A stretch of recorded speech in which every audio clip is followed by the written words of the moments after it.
Welcome, folks. What an incredible morning, an incredible keynote. Thank you for being here this afternoon.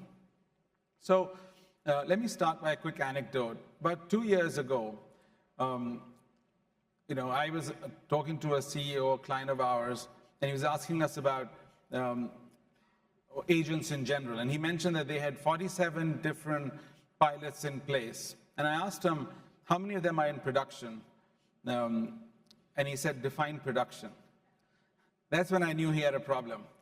So essentially, a couple of years ago, boards were asking us, should we invest in AI? Now the question is a little bit different. And the question often is, am I getting the return from AI? Those are two very different questions. The first one is about permission, and the second one is about performance. That's really what we're here to talk about today. The gap between what organizations desire and what real outcome they're getting is really where the gap is continuing to widen. And the conversation today is really going to be about that. So essentially today, as that gap continues to widen, to answer the performance question that people are still wrestling with, the implication is pretty clear. 2027 is not a year for experimentation. Organizations that lead are the ones that have already started to invest. They're the ones that have figured out how to realize value from their AI. They've built the foundations, and they're now compounding those and compounding on those. That's the frame for everything that we're going to discuss today. AI is not just a technology decision. AI is really a way to reimagine, to transform, and ultimately drive business value. So there are three things that are emergingly true about AI today. The first, AI is compounding, and the improvements are compounding every year. It was pretty evident from the keynote this morning as well. Every product you see today is the worst it will ever be. This is not a figure of speech. It's really a structural reality. It's how these systems improve every quarter, every month. I say that to my clients, and half of them find that very inspiring. The other half look at what they just bought and break into a sweat. Both reactions are correct. While we can't quite predict how the landscape will evolve, we know it will change. And the fundamental muscle to build through all this is what we call structural agility. Our ability to be able to pivot as architectures change, approaches change, the tech roadmap changes as well, and be able to get into that rhythm, because that's really the new normal in many ways.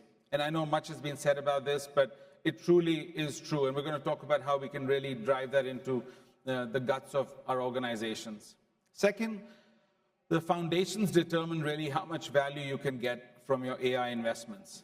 At Deloitte, for instance, and some of my colleagues are here, we've deployed about 1,000 different agents across different parts of our business with mixed success, but we've learned a lot in the process. We've deployed them across procurement, across supply chain, across certainly sales enablement and lead generation, and a lot of them in the go-to-market space as well. What the journey has taught us is organizations that are realizing the most value from AI are not the ones with the most sophisticated models. They're the ones that have got three things right. First, to bring forward a platform mindset, including a harness and guardrails that are enduring as we see all this change. Two, an ability to test changes safely and be able to roll back effectively and quickly. And three, the discipline to constantly learn and adapt. So the wins compound instead of staying isolated, and we are constantly learning from them. The third and final one is that the stakes are always human, even when the solutions seem technical. This matters because it changes how you define value. If you define value only in terms of efficiency or cost reduction, you are certainly underinvesting in the foundations that make AI trustworthy at scale. And organizations that are realizing the most value from AI are the ones that are defining value more broadly right from the start, leading to faster discoveries, better decision-making, more inclusive access to tech and human capability. And human business outcomes are really the measure of that. Those are all realities. They're not abstract. They're lived every day by the two people who are going to join me on the panel today from very different points of view. Brian and Ryan are not here to give you a speech. They're here because they've actually done the things that we all keep making slides about. Let me tell you why these two are the right folks for this conversation. Brian bought spent 7 years as a statistician at Mayo Clinic, working on cancer clinical trials and genomics. He spent a decade at the Sage Bionetworks and the Gates Foundation, championing the idea of data should be shared, not hoarded. It's no mean task, as those of you are dealing with this. He's now doing groundbreaking work at the Cancer AI Alliance. I would say God's work. Ryan Cox spent the last 6 years at Google as a principal cloud architect, which means he was on the other side of the table helping enterprise clients figure out what cloud transformation really looks like. Before that, he's held leading roles at a number of other hyperscalers and tech firms. Basically, he's seen cloud from every which angle. And frankly, he's forgotten more about cloud engineering, data, and AI than most can remember. With that, let me welcome Brian and Ryan. Thank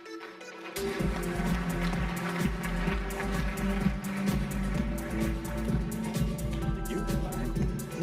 Ryan, thank you. I think it would be great if you just did a little introduction, Brian first, and then Ryan, maybe a little bit with the Cancer AI Alliance as well. Yeah, absolutely. So my name is Brian Bott. I'm Director of AI and Data Science Partnerships at the Fred Hutch Cancer Center in Seattle, Washington, but also the Director of the Coordinating Center for the Cancer AI Alliance. The Cancer AI Alliance is an alliance of 4 founding comprehensive cancer centers, along with Fred Hutch, along with Dana-Farber Cancer Institute, Johns Hopkins Sidney Kimmel Cancer Institute, and Memorial Sloan Kettering. And we have partnerships across a number of industry partners who have helped us get the alliance up and off the ground. And essentially what is behind the alliance is the concept of developing a platform that enables federated learning across these cancer centers in a way that preserves patient privacy and allows the highly regulated data that are about the patients that have been seen at these cancer centers to still be leveraged by AI models in the development of new research that is happening across those centers. So really excited to talk a little bit more about that. That's amazing. So Ryan Cox, I'm a Senior Director of Cloud Modernization Engineering at PayPal. Most people know PayPal for what we did 2 decades ago, which was really enable kind of the global commerce and digital commerce out on the internet. But what people don't really realize is that 25% of all e-commerce actually runs through the PayPal ecosystem. And so as we look at what we're going to be doing and enabling agentic commerce in the future, we feel like we're in a very good position to really help drive the industry into those different areas. And so I'm really excited to talk about what we've done to kind of enable that path forward, especially here with Ranjit, and see where we're going to kind of push the envelope forward. Awesome. So our theme today has really been about getting real business value from AI. In the last few years have been more experimentation, some success theater, and things of that nature. You've both been on this journey driving real business value from your data. You have huge amounts of data, et cetera, and extracting value not just from an efficiency perspective, but driving new research, faster time to market, et cetera. So maybe I'll start with you, Brian, if you want to just talk a little bit about how you extracted value and how that's going. Sure. So we've taken a little bit of a different approach than a lot of other initiatives in that we do work in a heavily regulated environment, and we take the security and the privacy of the data on patients that are being treated at our hospitals really, really seriously. And so with that said, we all know that a lot of the advances that we have seen in AI development over the course of certainly the last 3 or 4 years, but you could argue over the course of the last decade, has been fueled by access to large amounts of data. And so there are certain aspects of cancer research that are really hamstrung by the lack of access. In that, Fred Hutch, we have great scientists who are doing amazing work and great clinicians who are quite literally saving lives every day. However, in order to better understand some of the intricacies about why that is the case, we can't know that just at Fred Hutch. And so what we're seeing across all of our alliance partners is a lot of the research that is done within an individual center does not necessarily translate very well to the other centers. And so having more diverse data sets, larger sets of data that these models can be trained and validated on is extremely important. And we needed to find a way to do it where we preserve patient privacy, which is where federated learning came in. And so what federated learning essentially does is it allows each individual institution to keep their data sovereign to their own environments, whether it is on, cloud, on premises, whatever. And they install something called an edge node environment that communicates with an orchestration layer that is sort of like the conductor that tells tells a model to go to a specific center and only returns model summaries or gradients. It doesn't return any row-level data. And so what this allows is for these models to be built and validated across much larger and diverse data sets without necessarily compromising the privacy. It's fascinating. I'll come back to you, Brian, on just sharing of data and incentive models around those. It's hard enough in a company, let alone across an alliance, but I'll come back to you on that. But Ryan, you have similar challenges with data, the amount of data that flows through the network. How have you dealt with that and exposed value and extracted value? Yeah, so we deal with hundreds of petabytes of data at PayPal, and I think when we really try to unlock the value, we approach it from two different perspectives. So we've got the consumers that we've got to make sure that we've got a secure platform for. So we try to minimize the amount of false declines on transactions that come through. So we start understanding a little bit more of the trends that we're seeing from the consumer perspective. But at the same time, we've also got to think about the merchants. They're relying on our tools to enable their platforms to be safe and secure. And also, we need to be able to provide them the insights on, kind of what customer sentiment, what customer trends and reactions are going through. And so when we try to unlock the value, we want to make sure that we get the data, where it's closer to, these models to be able to process. We want to make sure that we are getting the insights out of the data. And so we've had to build these platform foundations really close to where this data is at. And when you're dealing with 300, 400 petabytes of data, trying to move that data around is not a very easy task. And so, our team's gone through and done a lot of enhancements over the course of the last couple of years to make sure that they've had a very flexible set of pipelines to be able to come through and transform this data. A lot of the data was built based off of batch processing. And as we're going through and seeing the stuff with agents and with AI, it just doesn't work very well anymore. And so you really got to start thinking about how you're going to change your schemas with the data in order to unlock that value, because at the end of the day, we can't rely on the 10 to 15 millisecond data processing that we've seen in the past. We've got to have a millisecond or less because we need to get those answers fast.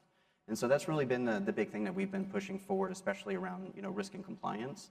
That's where we see a lot of the initial value that we've gotten out of our data. That's great. On that note, Ryan, you mentioned the platform itself and risk and compliance and cybersecurity, certainly in a financial service institution, fraud and things of that nature. How do you think about the platform itself versus all the things you're building on it? And then talk about, how do we go slow to go fast and to be able to build a platform that has appropriate harnesses and guardrails, and then you can allow more people to build much faster. Yeah, and so when we think about the governance that we put into these platforms, we don't really view it as a blocker. We view it more as an enabler for innovation, but with guardrails. And so kind of historically, when people build platforms, they focus on, let's shift some of this compliance left. Let's put it in the hands of the teams and just we'll do a trust but verify. What you're seeing in the industry now is it's moving more towards a shift down. So let's build these compliance guardrails into the platform out of the gate so that those that need these different guardrails, it's just there. They don't have to think about it. And so they get quicker access to the data. They have more opportunities to innovate. Time to market is a lot faster. And so we're seeing breakneck pace inside of PayPal right now, which is all the different scenarios and use cases that this is enabling the teams to do. Yeah, very interesting. Well, I'll come back to you, Ryan, on the whole batch to legacy systems to modernizing and more AI native and cloud native architectures. But coming back to your point earlier about just sharing the data across different alliances. How did you go about that process, and what incentives did you put in place? Is sharing, everybody, just the fact that you're sharing data and all boats rise, was that good enough, or did you get hearts and minds involved? Definitely hearts and minds. We talked a lot in the early days about the Alliance, about how it really was a trust-based exercise. We had a lot of different partners. These cancer centers are all working towards the same goal, but we all are competitors in different ways as well. And similarly, a lot of the industry partners that we brought in to help support the Alliance were also competitors. And we had an amazing, amazing ability for people to sort of check their name tags at the door in a couple of the early meetings. One of the early founders of Kaya had a quote that said, "Cancer is nonpartisan." We sort of led with that. Like, we're all here to work on a really hard problem.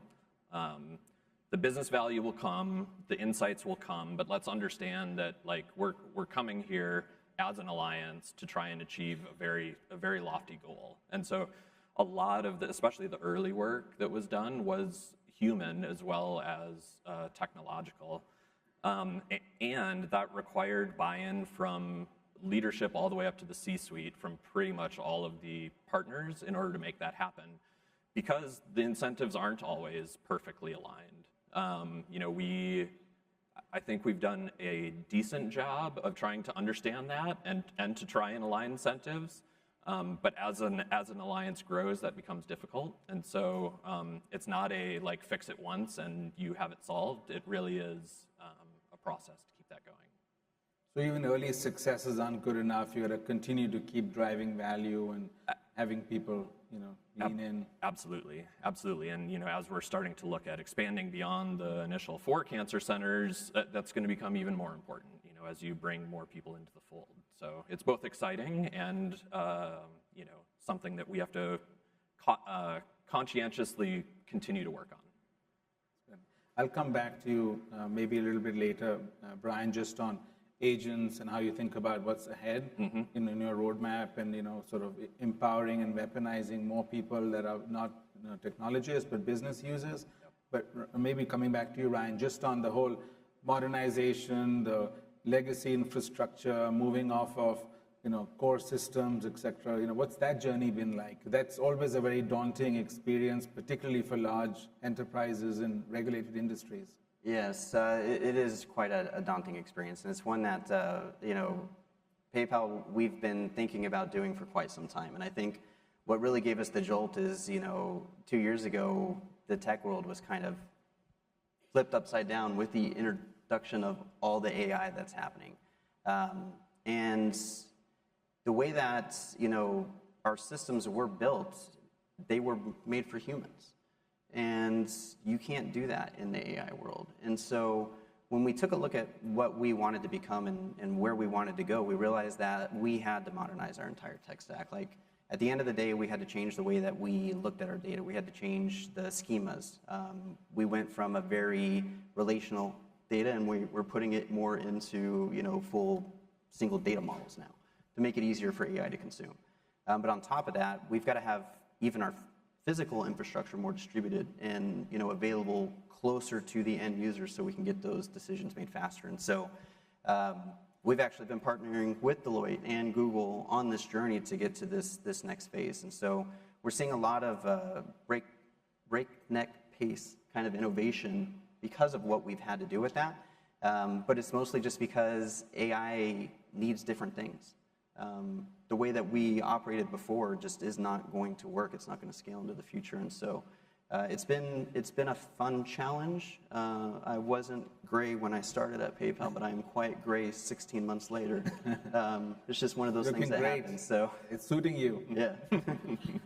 But on that note, Ryan, when you talk about rethinking architecture or how you engage with technology or agents, etc., there's been some talk about, can you really do it in the brownfield, or do you need to think about a greenfield set of products, or do you need build something separately that's AI native, and then over time deprecate the old and grow the new?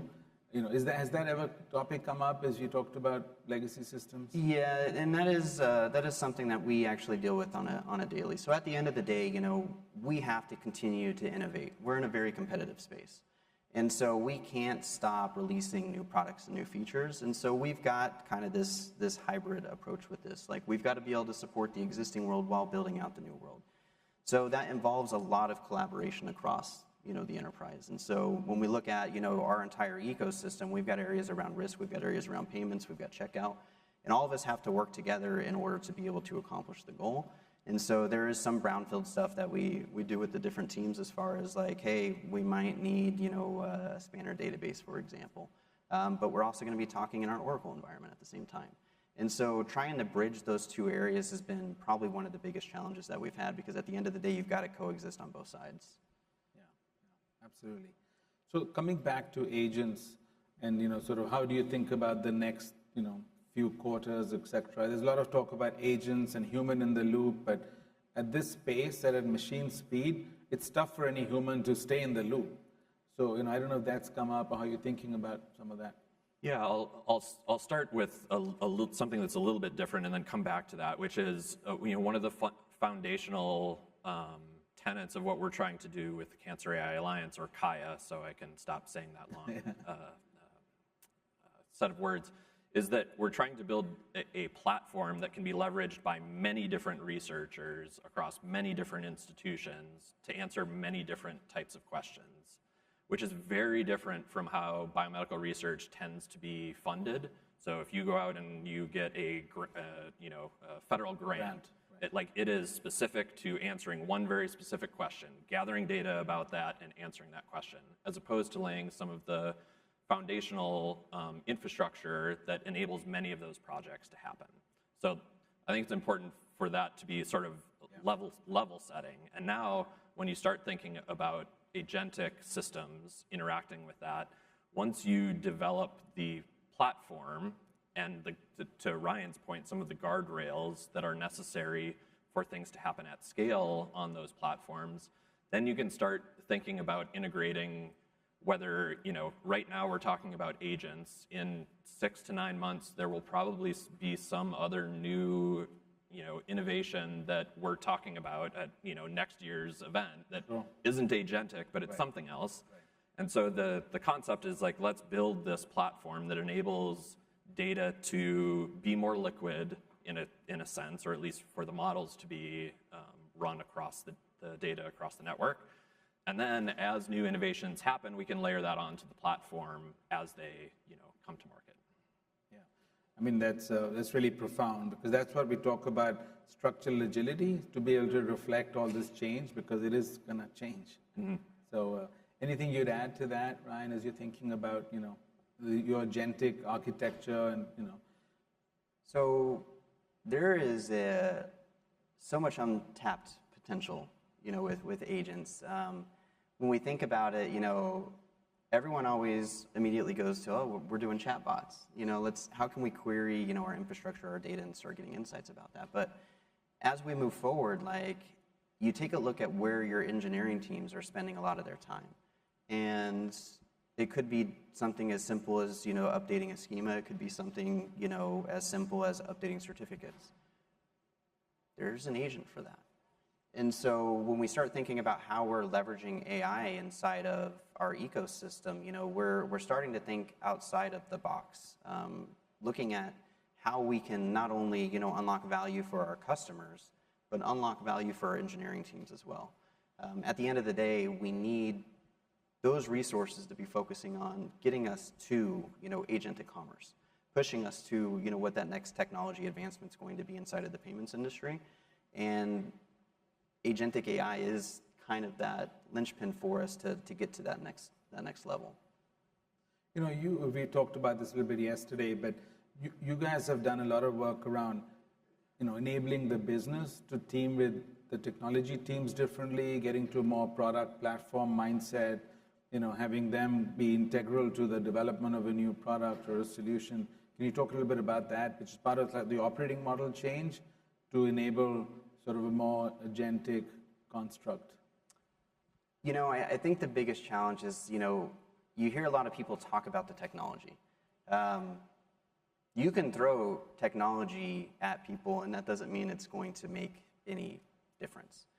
And I have a software engineering background and spent a lot of time working with developers and dealing with the drama that us developers had. You have to focus on people first, and you have to make sure that people are on board, but importantly, you also have to have a good process in place without a lot of friction. If you don't have people in process, then technology doesn't matter. And so you can do everything you can to try to optimize, but at the end of the day, those are the two first investments that need to be made to even have a chance of being successful. I think that's a really, really good point, and something that I think we're learning across the network as well, where we're recognizing that we need to invest in some change management. Researchers are not used to operating in a federated ecosystem with these new tools at their fingertips, and they shouldn't be expected to do that in their spare time. And so working through some of that change management is going to be important for us as well, and the people and processes are core to that. Yeah, in fact, I'd imagine that PayPal largely is still a fintech, so there's a lot more awareness and fluency on tech and the role of tech and a tech platform. In your case, you've had to bring along medical practitioners and scientists and doctors who may not be that comfortable with a tech environment. Yeah, I think it spans a spectrum. There are some researchers who we work with who are incredibly sophisticated. We have a number of ex-industry folks who are on our steering committee even, and so. But to your point, it is a wider spectrum of capabilities, and given the highly sort of regulated environment that we operate in, those people usually aren't working with the latest and greatest technologies out of the box because they need to be vetted by their institutions before that can happen. And so, yeah. So I'm going to maybe switch gear a little bit towards security, and maybe I'll start with you, Ryan. I mean, no conversation on AI and agents is complete without cybersecurity, particularly as the bad guys get more sophisticated as well. So how do you think about that? Both of you deal with super sensitive data. You have big footprints, large attack surfaces, etc. And particularly what's happened in the last few weeks as well. It's hard to ignore that topic, So maybe Ryan, if you want to talk. Yeah. So at the end of the day, you've got to make sure that you are enabling these tools in a very secure manner. The problem is that the technology is moving so fast. It's scary, like you've seen in the news about what some of the models are capable of doing these days. And I think we've really got to be conscious about what kind of impact that can have on every single industry. Yeah. I mean, at the end of the day, PayPal is responsible for billions of dollars of payment transactions a year. And that's a big responsibility. And so I think, the only way that you can really counter or, protect yourself from something like that is to leverage those same tools and that same technology inside of your ecosystem. And so, we have our entire risk and compliance platform powered by, ML models, and we've been doing that for decades at this point. And it gets smarter, every single week. And so we've got to make sure that we're staying ahead of the curve, when it comes to these different trends in the industry with AI. Leveraging these tools as they become available and partnering with, the creators of the different models and technologies, so that we've got that full kind of belt of technology at our fingertips as well, just to make sure that we can continue to have that reliable platform that, consumers and merchants expect from us. I had the opportunity to see your SOC and NOC maybe 5 years ago, and it was amazing. It was like industry leading back then. I can only imagine what it must be now. Oh, we've got a little Star Trek chair in the middle of it too. So this is my favorite chair to go sit in. Awesome. Yeah. Brian? Yeah. So I'll take it a slightly different direction. I'm not a technologist necessarily, and I will say this alliance got stood up very, very quickly. We went from a cold start to a launch of a platform in a year. And our motto during that year was, we'll sacrifice everything for speed except security. Like, that was our tagline. We need to go fast, we want to show value, and we recognize that security is the one thing that will completely unravel this thing before it ever gets up and off the ground. And so it was a very conscientious prioritization for us as we launched the Alliance, because again, we're dealing with very, very sensitive information that we take the stewardship of very, very seriously. And so trying to move as fast as we can with that core tenet really sort of at the heart of what we're trying to do. Yeah, that's great to hear. So, I got a couple quick questions, and I think we may be able to squeeze in a few questions from the audience as well. But before I open it up to the audience, the other topic that always comes up is talent. How do you attract talent? Can your organization pivot fast enough? What does the future look like? As you're going to, hire from campus? You're not going to hire? So I'm sure you both spent time on that topic. So maybe Brian, if you want to. Sure. So short term, we were lucky enough to have in-kind support from leading technologists, including Deloitte and Google and AWS and many others. And so we were able to leverage that for sort of the early stages of what we do. Cool. We have a lot of talent in-house at each one of the individual cancer centers, and so we're trying to figure out how to best leverage that expertise across the Alliance. Then as far as sourcing talent in the future, I guess what I've seen in our ecosystem, which is not-for-profit biomedical research, is that we tend to not be able to compete with the financials and the benefits and all of that sort of thing. It's just not something that we can compete on, but we can give people something worthwhile to work on. And so a lot of what we found is we found a lot of talent from X industry, the people who have gone and had their early career at a for-profit organization and are maybe burnt out, or maybe are looking for a slightly more mission-driven. Yeah, sense of purpose. And so, it's a weird recruiting experience. However, there are paths to getting really, really high-level talent that isn't necessarily tied to just like, how much can you pay me? Yeah, that's phenomenal. I mean, if anything, you're saving lives, like you said. That's got to be inspiring. What about you, Ryan, as you think about talent? So I think one of our biggest,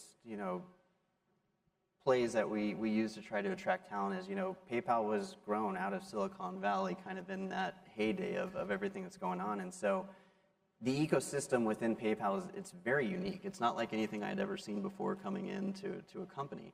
And we've built a lot of great technology that was built by a lot of really smart people.